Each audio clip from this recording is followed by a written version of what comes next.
Hello and welcome to Think About It. I'm Sylvia Henderson, your host, and I invite you to tune in, take what you see and hear, and, well, think about it.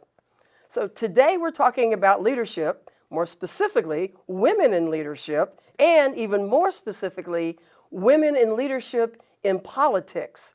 So I've done a lot of programs about women and business leadership and entrepreneurship, but today my guest is Nancy Floreen, past, should I say, council member for Montgomery County, Maryland, in case you're in another Montgomery County somewhere.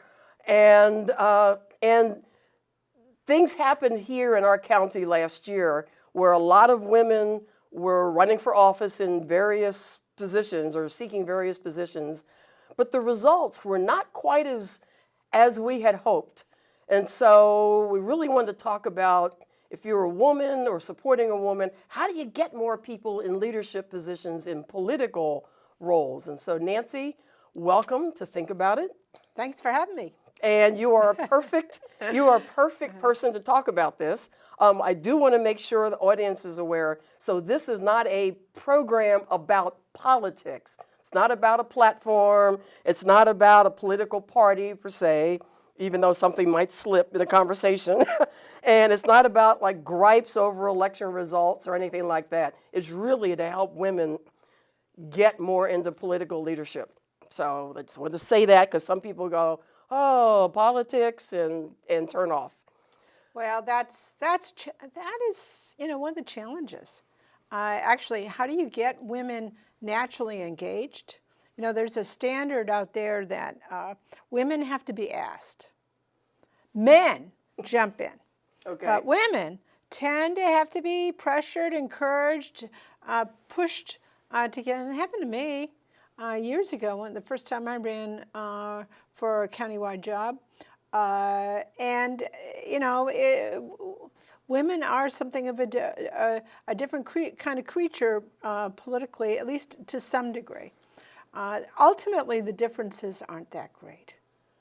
However, to get in, to feel comfortable with it, it's a real challenge for women to be as aggressive, I think, as they need to be to get in the game.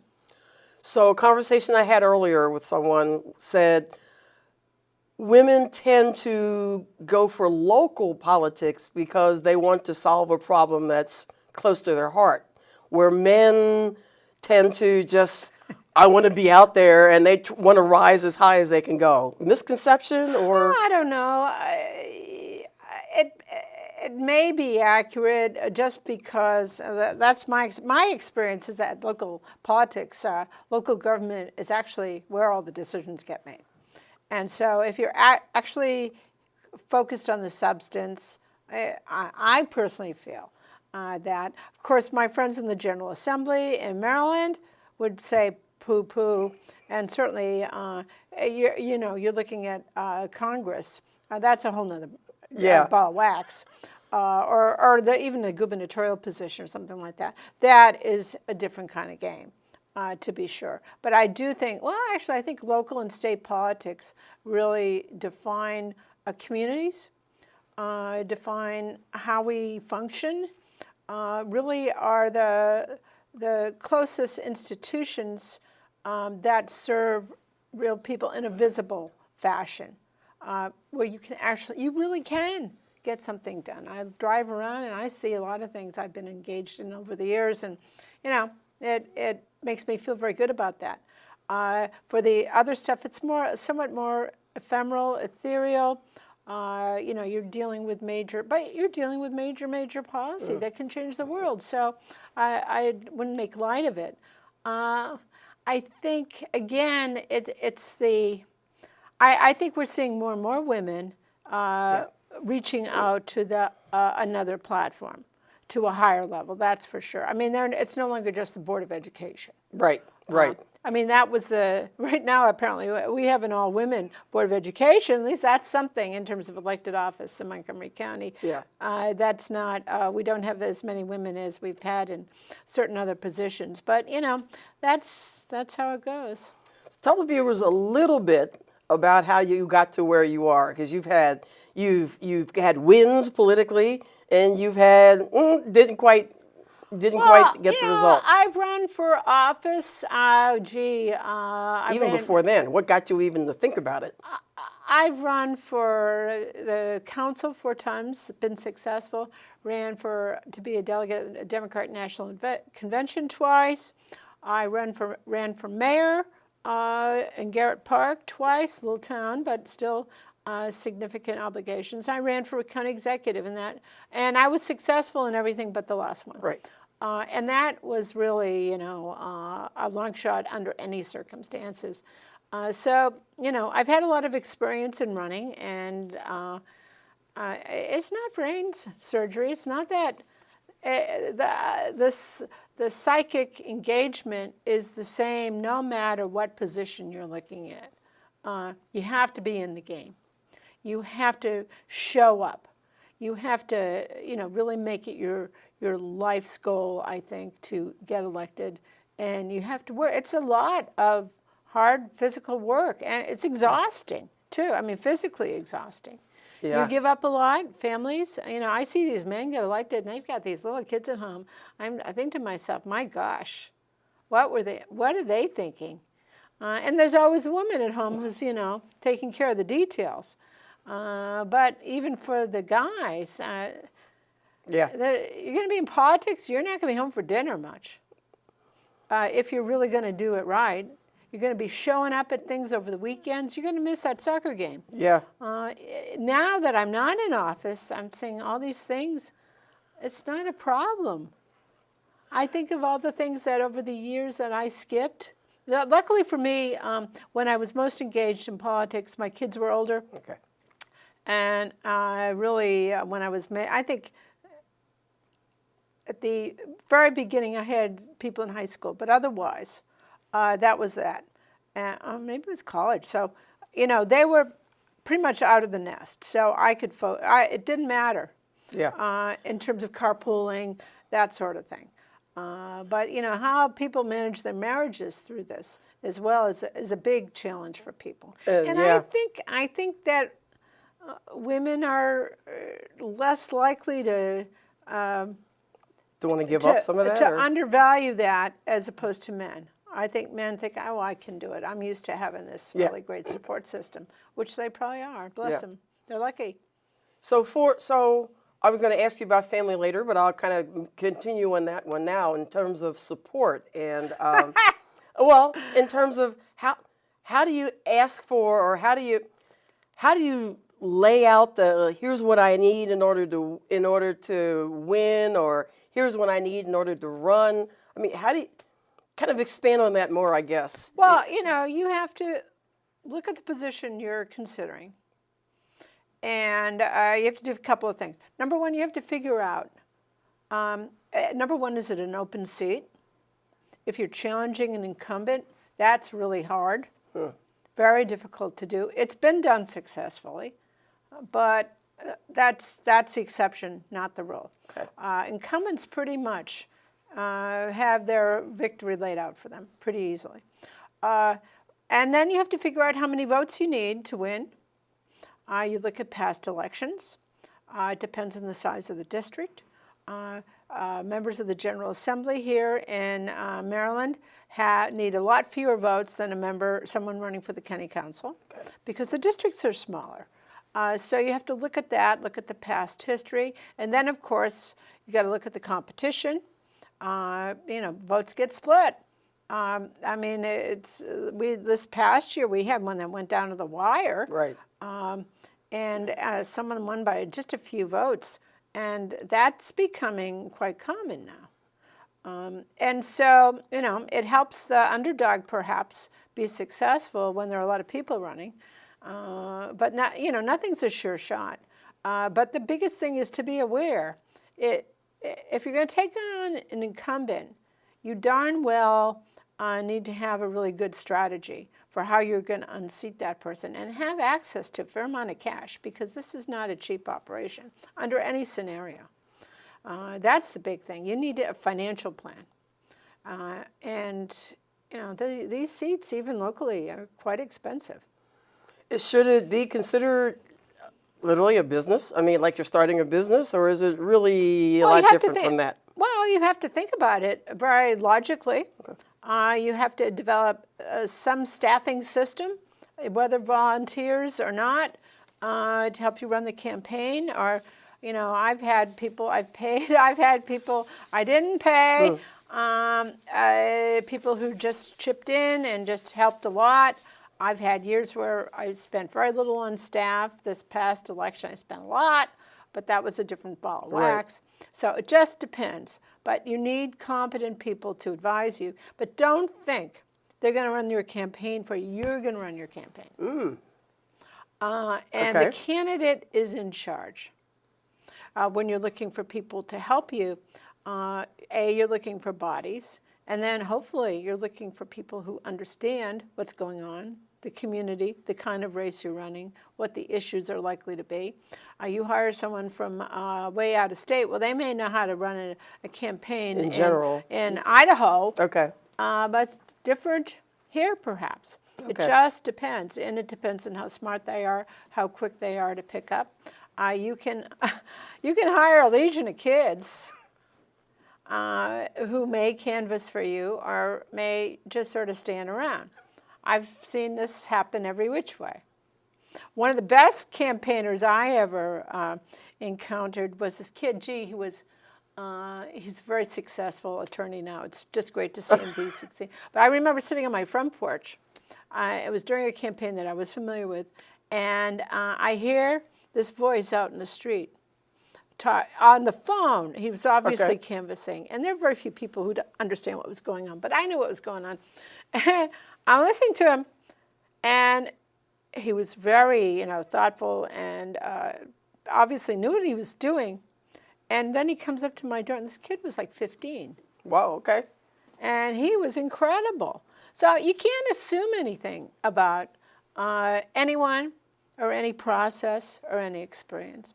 One thing I always recommend people to do when they're thinking about running for office is to read Chris Matthews' book, Hardball. It's about the art of the deal.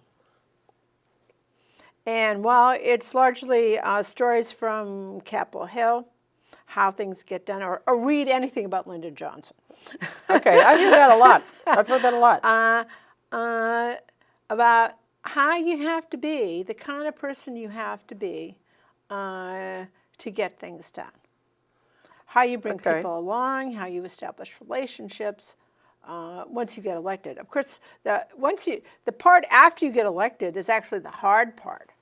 But so that's the other thing. Running a campaign is huge. Okay. But it's just the beginning of the story. Okay. Then you have to keep yourself in office, and you have to continue to raise money and hopefully, think substantively and thoughtfully to actually get things done. And usually, you need votes to get that. You need other people to agree with you, so you have to establish relationships and all that sort of thing. So I want to talk to you. We have to take a break for a minute. I want to talk to you more about who you need to be, kind of the person you need to be, and continue on more of our conversation about women in leadership and politics. So with that, we'll be right back. If you store your guns properly, I'll feel safer when I'm playing outside. Safer when walking home. And I won't have to tell my kids, this isn't a drill. Never let your gun get into the wrong hands. Always lock it up. Hello, welcome back to Think About It. I'm still Sylvia Henderson, your host, and we are still talking about women and leadership, but leadership in political arena, and my guest is still Nancy Floreen. So we're back, even though we didn't go anywhere. So when we took the break, I said I wanted to explore a little bit more about, well, if I did or not, but I wanted to explore a little more about the characteristics of a woman leader in politics, and some perceptions and some things that are unfortunately assumed about women that aren't assumed about men. Characteristics like aggressive versus assertive, and she's bold and that's a negative, whereas if he's bold, it's considered take charge. What are your thoughts about some of that?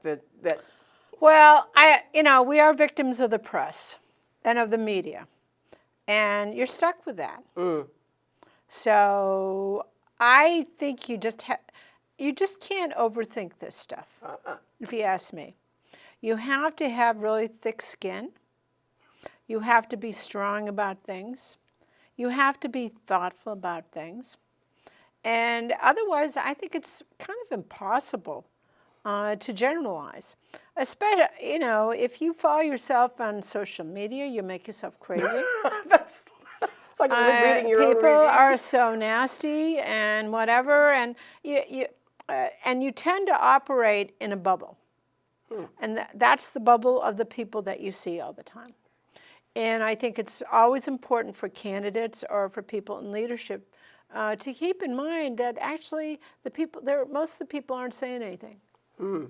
If they know anything about you, they probably don't know much. So keep on keeping on. Do not over-worry about what people are saying or not. Life has changed so much for me. When I first ran, we had like several local papers. Yeah. And people read some of them. And there was actual coverage of at least what local politicians did to the state.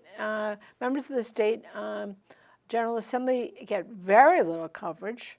And even our federal representatives are, unless they're on national news, that's it pretty much. So there's very little attention that's available in standard press about issues. And what you, in fact, hear are advocates, one way or the other. People on, frankly, both edges of the continuum.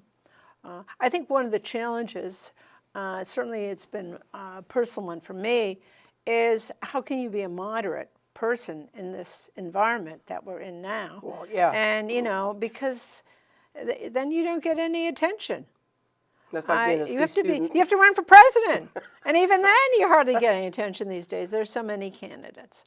But that is part of the difficulty. How do you get some air?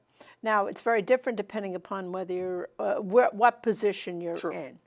If you're a candidate, if you are an elected leader, that's very different. Because if you're an elected person, you're more likely to have direct access to the media.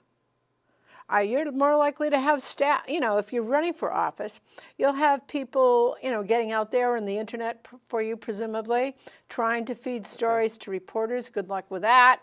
But trying to do videos or whatever it is that at the moment seems to be what a certain portion of the voting public is paying attention to.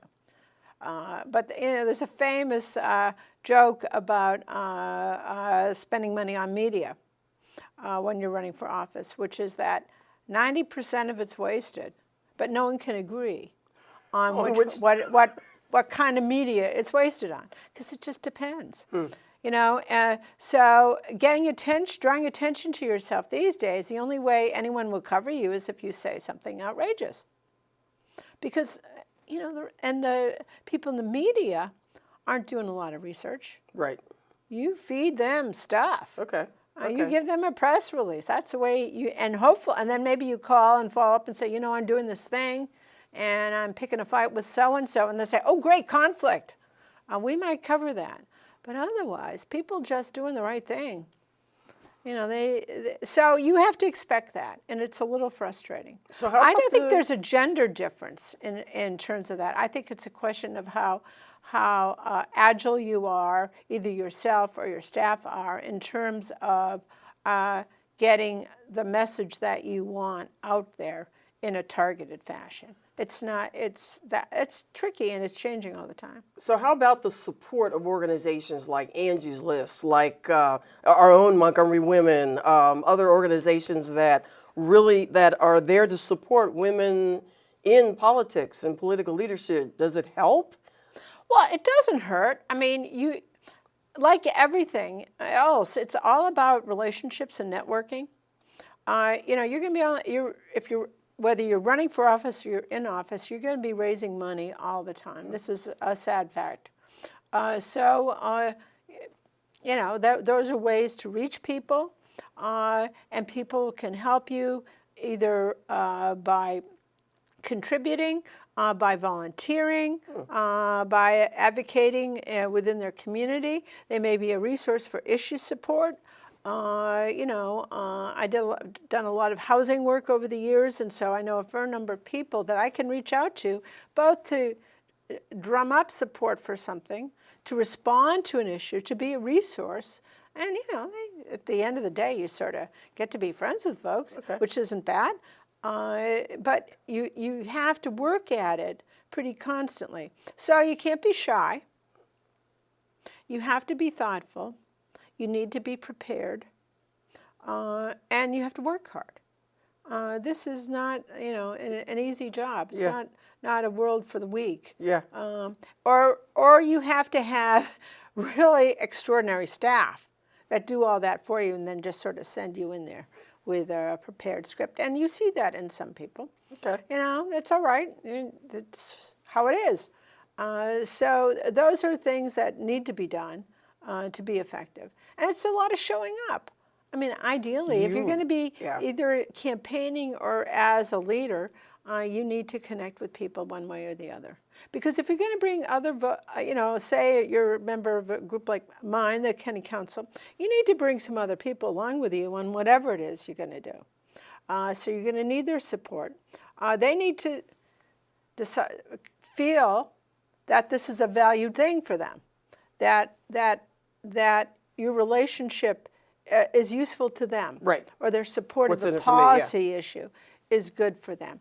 And they need to feel that they can trust you to, you know, to do it appropriately and to do it relatively thoughtfully so you don't get sued, you don't get too many people mad at you, and you have to work politics and policy at all levels. Okay. Everything is political, whether it's a large P or a small p. It's how you relate to people, whether they respect you, whether they care about the same things, whether you can connect with the community at large in a way so that everyone wins. You know, you always have to think about an issue, or when you're dealing with somebody, you have to think about what is it that they need for you to be successful. Okay. You know, as you work together. Okay. Controversial question, slightly. What's up with women not supporting women? I mean, when you were running and I talked to people and I was wearing your name button, I'd encounter women of similar political parties. Oh, that Nancy. And with that disdainful tone, it's like, well, why aren't you support? Now, and I know some of it is platform, but is there a No, it wasn't. No, it wasn't. I picked a fight. Okay. I party jumped. Yeah. This is not politically correct. And, you know, so that was hard for people to accept. And most of those people that I'm sure you had those exchanges with have voted for me in the past. Different environment. So we forgive them all. But it's like people have to remember that it's not gender, it's not race necessarily, it's not sexual orientation necessarily that's going to win you the support of people who are in the same situation as you. You may employ that to a certain degree. You know, the state of Maryland just went through this in electing a new Speaker of the House. Yes. Interesting internal dynamics. But at the end of the day, I have never felt that women as a bloc, we're going to stick together. Just not. Just for pure gender. They might say that. Yeah. But when it came down to like a man that they knew for a long time and really respected and a woman that they knew sort of fighting for the same job, they might say whatever they might say outside the voting booth. Okay. But that, I think, is a challenge, and it's true for people of every persuasion, I believe. Cool. That's okay. So I you think can't that's kind of a assume- controversial. I would say to the men all assume that. And I said, you're wrong. I always tell them this is what the men say. But the women are a lot more guarded. Okay. And you're right. You're right. Many of the same group. I mean, obviously, I'm identified with many different groups, and it's like, no, we don't all fill in that blank. Yeah. Exactly. And don't assume anything about me, my dear. Yeah. And that is a challenge. That is a challenge. It's a little disappointing. But, it's the way people are. So you can't, there's very little that you can assume. I've seen races won by people who came out of nowhere. Yeah. So far. Yeah. I've seen people who had every opportunity in the world, who blew it, and everything in between. It's difficult to assume how someone's going to be successful. Okay. So, as we're coming to a close, do-over. Is there some advice? What would you do differently? Is there advice you have for other women who are thinking about politics? Some quick, comments? I'd say don't be shy. Okay. Just get in. I think it's really important for what, we're more than 50% of the local population here, to see people like ourselves in positions of leadership. I think that's very important. Wherever you're from, whether you're talking about an appointed position on the County Planning Commission, Board of Appeals, or an elective position, I do think it's important for the community at large to feel that they're represented. And the only way they're going to feel that way is that people who look like them and sound like them are in leadership positions. So, we're a really diverse community here. So, that can go in a lot of different directions. But I do think that's important for the institutions themselves, because otherwise people feel excluded. So, yes, women need to get involved. They need to be realistic. And I'll tell you, lots of people run several times before they're successful. Our county executive, I think he ran 5 times for the county council before he got elected. Okay. 5. So, don't assume anything. Cool. Nancy, thank you so the time always goes so fast on these interviews. We done? On this guy, I know we are. And you're so comfortable in front of a camera from running so much that it doesn't take much. So thank you so much for just talking about your experiences, talking about your perspectives of women in leadership and in politics specifically. And I'm assuming you're kind of chilling and relaxing now. Well, we'll see what I do. But I will say this, people are always welcome to contact me. Cool. I'm happy to sit down and have coffee with anyone thinking about their future and give them free advice. Cool. Nancy Floreen at gmail.com. All righty. Easy enough. So I'm honored that, to share the time with you today. And until next time, as always, tune in, take what you see and hear, and, think about it. Make a great day.